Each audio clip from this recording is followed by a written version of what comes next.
questions for Coach Vitello. Joseph, we can start us off. Tony, with how Chase Burns pitched last week and getting pulled in the third inning, just what have you seen from him in terms of preparation for this weekend and getting ready to go again? I think he was antsy to get back into his routine, maybe a little bit more because you got kind of more time there and he feels more fresh. So whether you know it or not at the time, because I have been around some of those guys. I mean, coached or been on teams where big leaguers didn't get out of the first inning, future big leaguers at the time. So it's kind of cost of doing business when you go out there every week and compete. You may or may not be at your best. And who knows? I mean, he might have been able to do something that Doe did the next day where it didn't quite look that great at the beginning. And then at the end of the day, it was a great day for Doe. And Burnsy's fully capable of that, but we just kind of went with our gut. And in the end, again, I think it can help Chase out a little bit as he's a little more fresh either for this weekend or just in general at the end of the year. Well, Mike, then Ben, and Ryan. With a team that's been winning so often and then comes off a loss, what's the coaching balance between, hey, pay attention to the things that we've been talking about for a while here and just, hey, shake it off, let's get back to who we are? Yeah, I didn't realize it at the time, but some of the other coaches kind of pointed out the fact that as the season's gone on, we've had a lot of things that have come up that we've pointed out that we need to get better at. And it's not like we're overly critical. It's just been the case. I mean, we've been able to win some games because of talent, whereas we maybe made same or equal to mistakes as the other team. And then there's been days too where it's a long day. It's a 9-inning game. We struggle in the first 3 innings, or maybe we're winning in the last 2 innings. We didn't finish the game the way we should have. So I think, again, we haven't had our thumb on the guys all year long where we're trying to make them miserable that you've got to get this right and this right. But, the whole key is to play your best baseball in May or June. So in order to do that, you're going to have to correct mistakes and make adjustments throughout the year, and it's our job as coaches to kind of point those things out. And then, of course, you come back after a Tuesday and you have practice on Wednesday. It's probably a little bit different vibe if you don't win the game. I don't think anyone was, down or anything like that, but you maybe got a little more determination, a little more burning desire to get back out there on the field. You led me into my question, just how was practice yesterday and kind of guys bouncing back from Tuesday night, and do they seem more eager for this weekend maybe they would have if they had won Tuesday night? Yeah, I think it was a shorter practice because, Tuesday, typically we play at home. We did get back a little bit later in the evening, and guys have been juggling some studies, but that would lead me into my thing. It was a happy practice because they do not have class today or Friday. So I don't know that it was quite spring break worthy giddiness, but there was certainly some energy in the air, and I think excitement for another SEC weekend coming around, while at the same time not having to managing studies, even though they're in study hall right now, not having to go to class on Thursday and Friday. But I feel it was productive. We got everything we needed to get done, but we did shrink it a little bit just because we had the bus trip, that way 30 minutes, and then a little bit later night after the game. Ryan and Vince. I know the game didn't go the way you guys wanted, but what was it like looking up in that game and seeing 8,000 people there for a good weekend? Yeah, it was outstanding, and so like you said, we did kind of a past, present, future deal yesterday when we talked about that game in particular, and the past was, prior to the game, the guys were energetic on Monday really to kind of swing some wood bats and to get back out on the field. I think they were happy we won a close game on Sunday. Showed up to the park ready to rock and roll. The weather, maybe whatever, kind of messed with pregame a little bit. But they were ready to go. And then in the game, we kind of talked about some things that needed to be better, maybe a little too much tension in the dugout and some other things like that. And then finally answering your question, now that the game is over, there are going to be times where pregame gets thrown off or schedule changes occur or we don't have control over what we have access to, what we don't have access to when we go to certain sites. And then same thing, looking up and seeing 8,000 people or a big crowd or it being a different setting than we're used to at Lindsey Nelson Stadium or even, just kind of more of a pro park vibe. It's going to prepare you for Hoover. Obviously, we're locked into several more non-conference and a ton more SEC play, but the whole goal is to get to Hoover. And then if you get to Hoover, there's baseball hopefully after that. And I think that environment was very similar to what we'll see in Hoover. We had a ton of SEC fans down there last year, or I'm sorry, Tennessee fans down there last year. I don't know that we can take over the stadium in Hoover quite like we did at Smokies Park, but I'd be all for it if we could. Tony, take us to the catching position. Charlie came in for Evan during the game, and then in that pinch hitting situation, then Jared hit for Charlie and then caught the ninth. Take us through what that position looks like right now. Sure. Jared hadn't caught or played defense at all because of the injury for quite some time. I think this will be the first weekend where he's really available to play defense.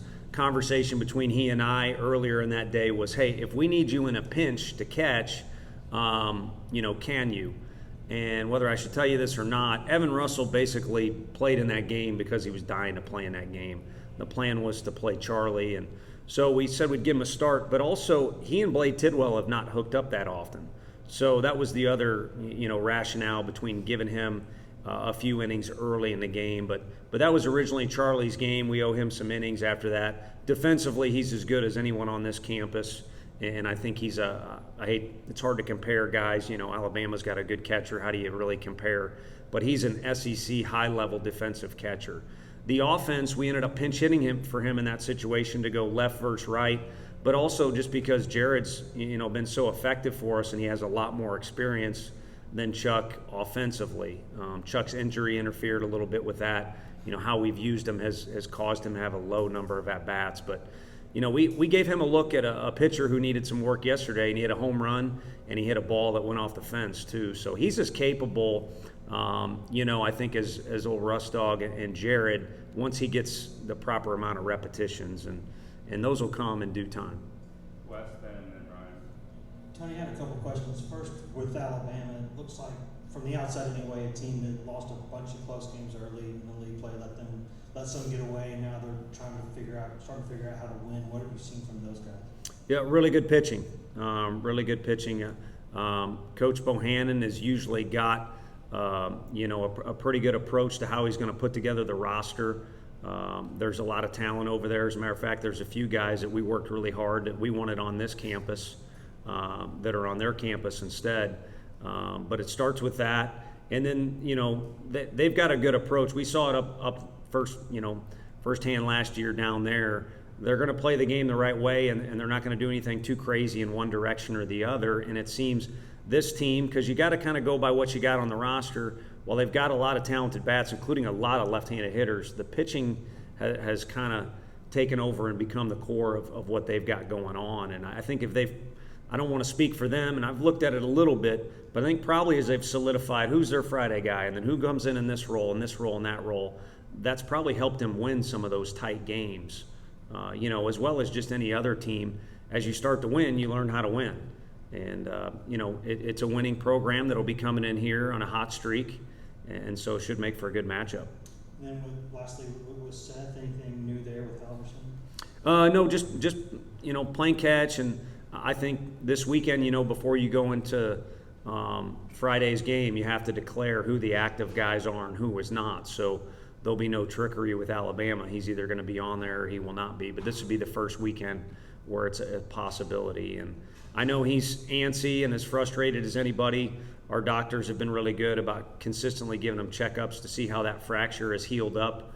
And again, I'm anxious to see him out there, but no one's more anxious to pitch than that kid. So hopefully things go quicker than slower for him, but we also want to do anything crazy to jeopardize a future that I think certainly involves pro ball. Where would you assess what Camden is right now? It seems like he's kind of been up and down throughout conference play so far. Yeah, I thought he came off, he gave us a chance to win the game the other night. He came off a really good outing. I think he feels at times he's caught some bad breaks, which is true. If you actually break down the video and look at the things, you could argue, hey, if we're positioning the guy one step to the left or the guy hits it one step to the left or right, a couple outings are different.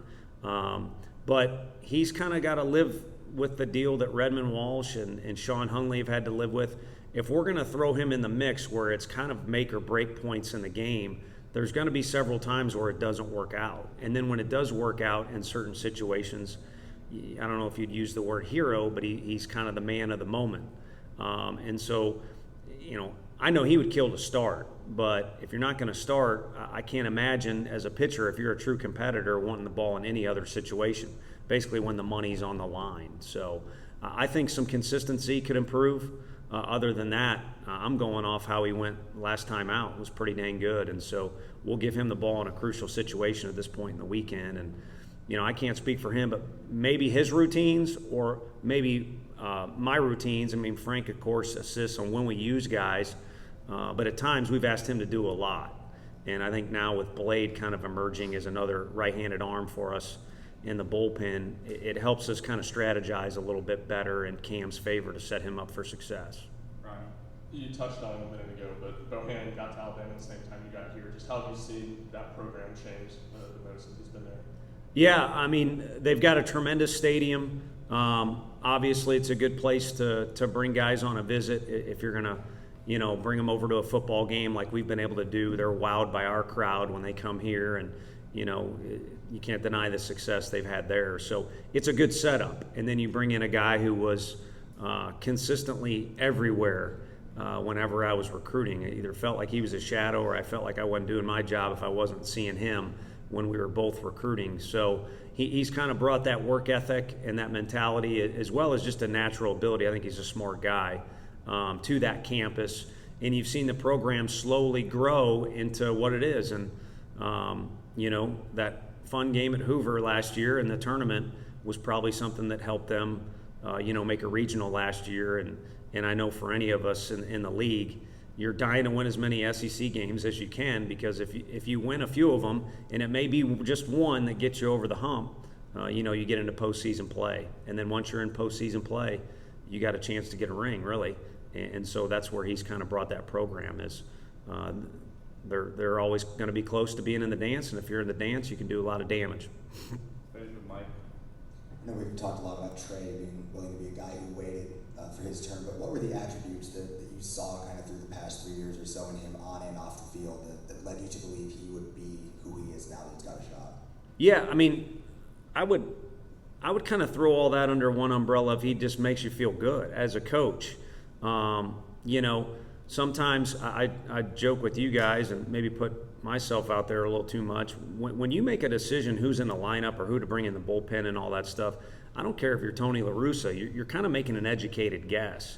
And sometimes you make the wrong decision maybe and it works out for you. Or you make what was the best decision for the club, but it just kind of doesn't work out, so then it can be criticized. But what you want to do is probably use guys in games that make you feel good. A guy with good presence, or a pitcher who's throwing strikes, or a guy who just takes good swings regardless of how many hits he gets. So hopefully that makes sense as kind of a background of everything Trey did makes you feel good about it. Would grind out defensive reps like crazy. Offensively would take as many swings as anyone. If you came to him with something coaching-wise, he was quick to listen and also kind of put it into action.